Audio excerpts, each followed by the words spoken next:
Hello students, I welcome you all to your English class. I hope you all are keeping well. Children, for today's English lesson, we are going to start a new chapter, clauses from your Mastering Grammar book.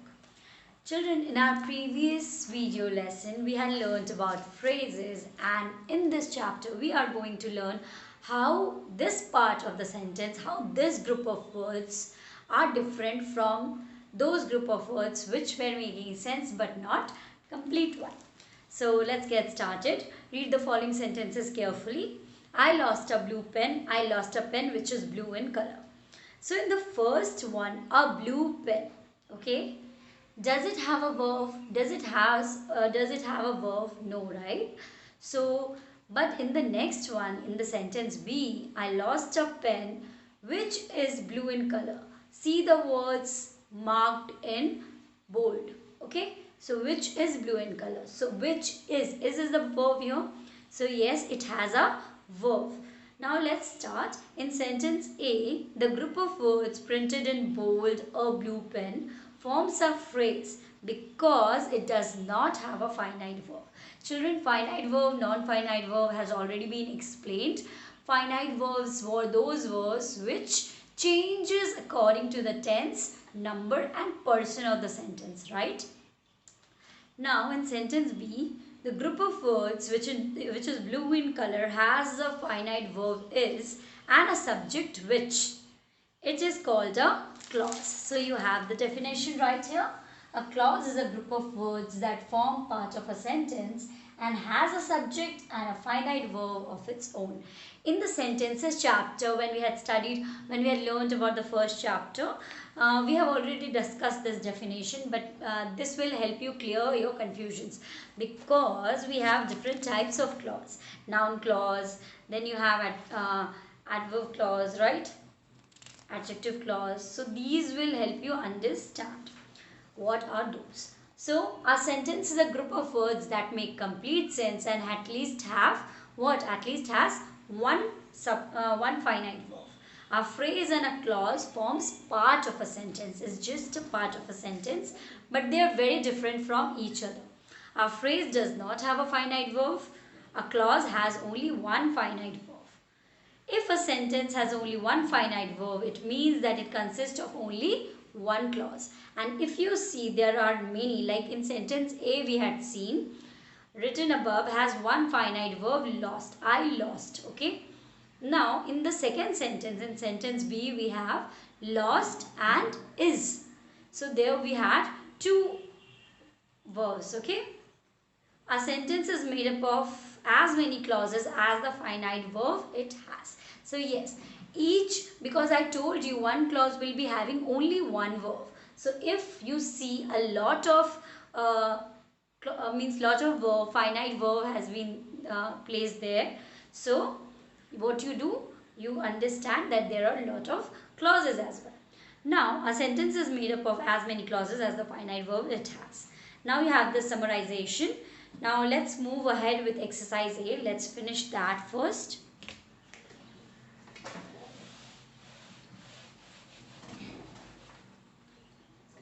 Exercise A, which is on page number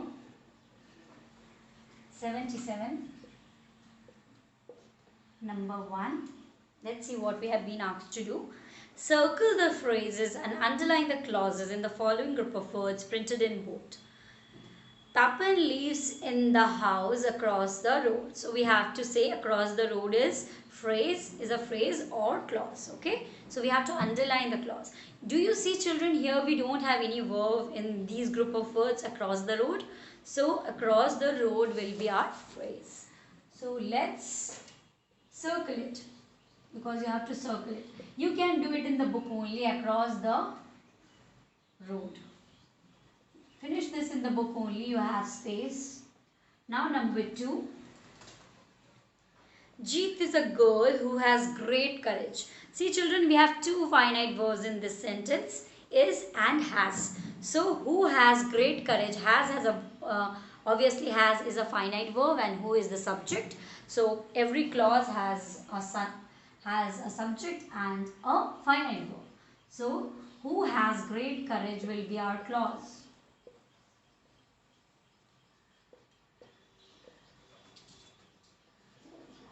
Yes, so this is going to be underlined.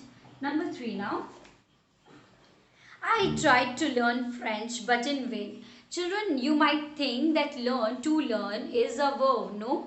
Right? But we know that it was acting as what? It was acting as an infinitive verb, to learn. So we already have a finite verb here, tried. So it's not been asked that whether that part is the clause or not. So to learn French will be our phrase and not clause because it has an infinitive verb. To learn French. Number 4. The cat hid under the table. Under the table, children, here we don't have any finite verb, so it will be clause. So this one has to be circled and the next one has to be underlined. Under the table.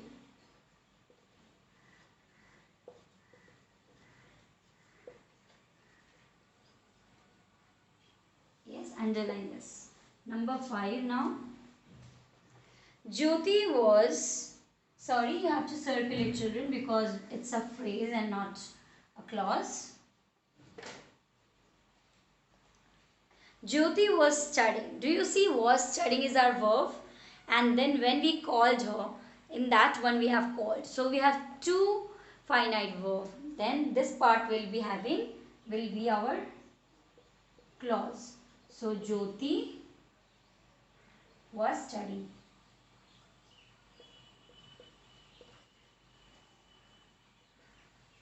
So this has to be underlined because it's a clause. Okay, children. Now let's move ahead with different types of clauses. Basically, you know there are 3 types of clauses. Let's begin with the first one. Noun clause. A clause that performs the function of a noun. Like, he thought. What did he think? What question is there, right? What did he think?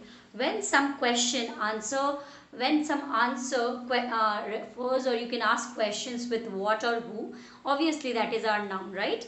So he thought that his dog was lost.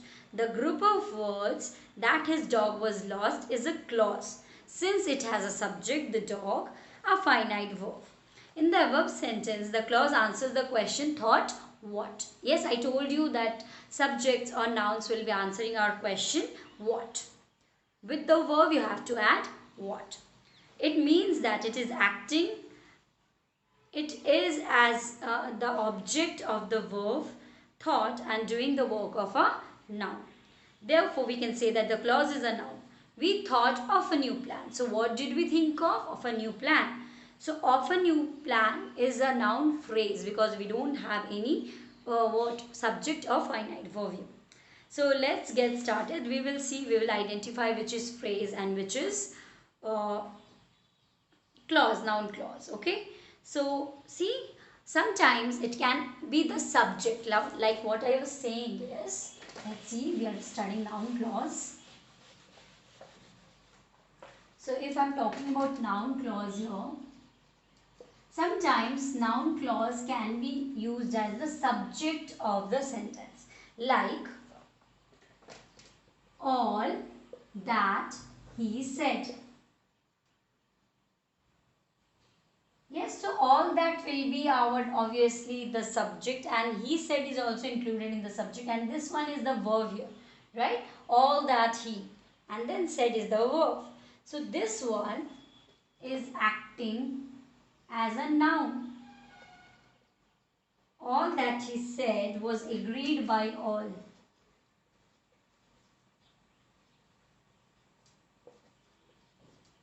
So, I told you we have to ask the question, what was agreed by all? Yes, all that he said. What was agreed by all? All that he said. So, yes children, this is our subject and this is going to be our noun clause which is in the subject part. So, this is in the subject part. Now, sometimes it can be in the predicate part as well, like in this sentence. See, I hope. I hope what? So, I hope that the experiment would be successful.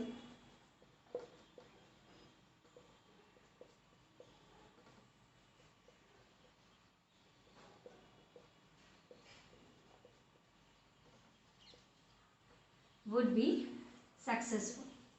So children, always ask question with what or who, and then you add the verb to it. I hope that the experiment, I hope what? I hope that the experiment would be successful. So children, here this part, yes, is our noun clause. Yes, because it has a verb would be, and then we have this, the experiment, the subject is there, means the noun is there. So, noun clause as the object of the preposition to. So, sometimes what happens, like you see, you should listen to. Now, listen to what? What he is saying. So, sometimes it can be used as the object of the preposition to as well. A noun clause can also act as the object of an infinitive or the object of a participle, like a noun clause is generally introduced by that. So if you see the sentences, okay, all that he said, that the experiment, what he is saying, he thought that his dog. So these clauses, it may also be introduced by question like why, what and how, why. Like Sanya wondered. After that we can start with why Sona did not call her. Then it can also tell us when the matter happened. So she wondered what the matter was. Now next word is, question word is when. I knew when he would call. Okay. So a noun clause may be also introduced by whether or if. Like they wanted to know if we were interested. Whether. Rohan asked me whether I would play with him. So children, you saw how different words, question words and then the word that could be used to begin the noun clause. Okay. Now we will identify the noun clause. The first two has been done for you in exercise B. So let's finish that quickly. Now number B. And this is on page number 79. Number 1. 1, 2 is done. So we will be starting from number 3. The students said that the test was easy.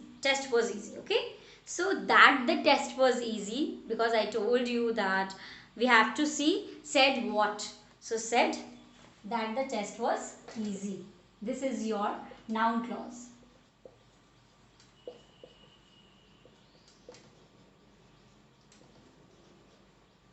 Okay children. Now number 4. The man recounted how he fought with the robbers. So what did he recount? He recounted how he fought with the robbers.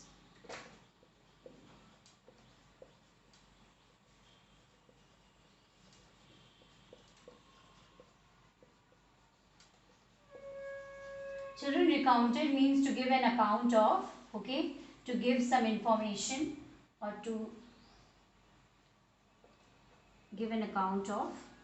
Number 5, the boy who comes first will get the prize. So, who comes first?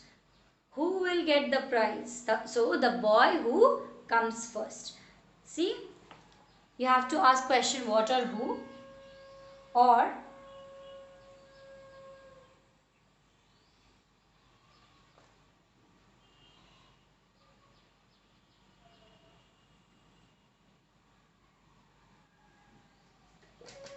the boy who comes first.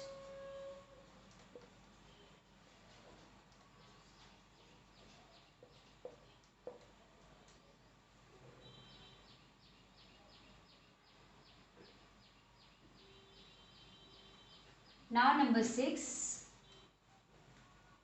I know why John is behaving like this. I know what? I know why John is behaving like this.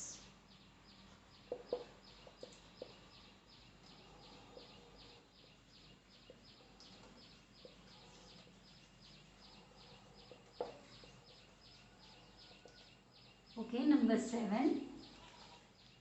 You should remember. Remember what? Remember that you have to buy a gift today. That you have to buy a gift today.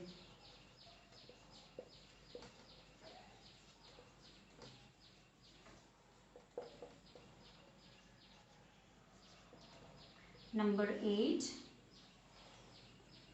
Now we know why we need to plant more trees. Now we know why we need to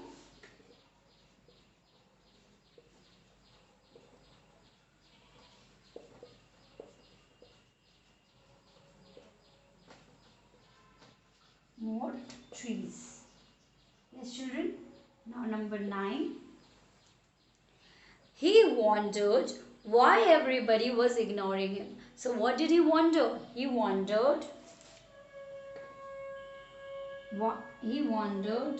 why everybody was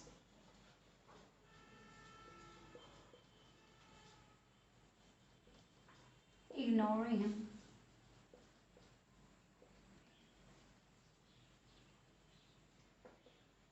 Number 10. The waiter asked whether we would order some dessert. The waiter, see from whether we can start the noun clause. So whether we would order some dessert.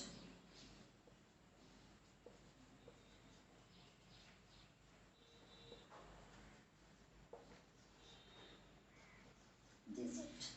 Yes, children. So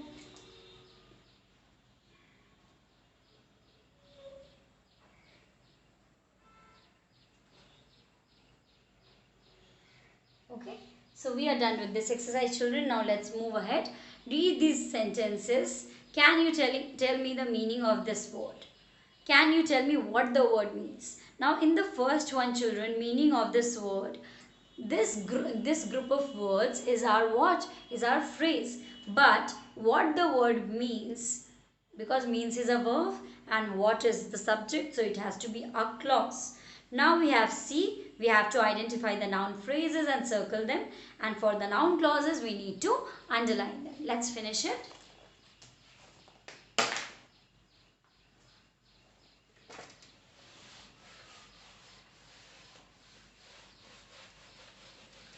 A phrase will be any group of words which do not have a finite verb.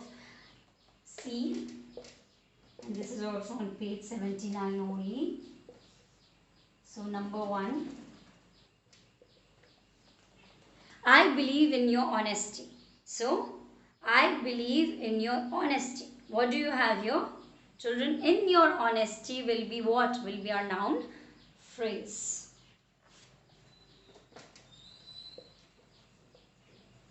We don't have any verb here. So this will be our phrase, and so we have to circle the noun phrase. Number 2. I am sure that he will have a successful career. So yes, I am sure of what? That he will have a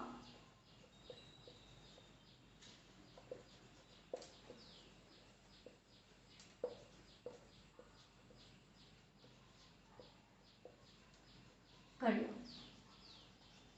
Yes, so this has to be underlined because it is a noun clause. Number 3, they are aware of what? Aware of my capability. So of my capability, children, will be our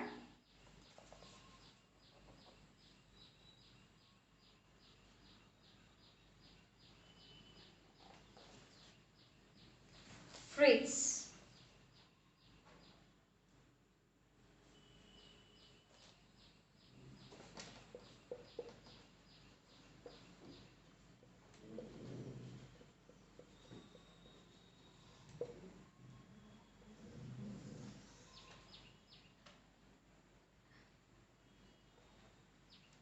Number 4, he has not informed when he'll come.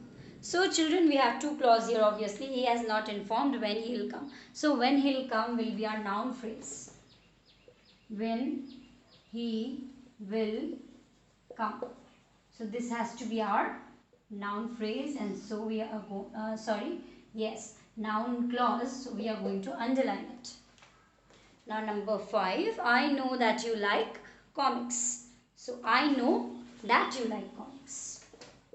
This will be our noun clause. That you like comics.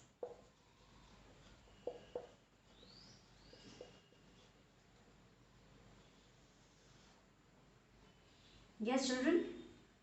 So we are done with this exercise and we are done for today's video lesson as well. So I hope you understood till here. We are going to continue with adjective clause and adverb clause in our next chapter, in our next exercise. Okay, next video lesson. Till then, children, please take care of yourself and your family. Bye-bye.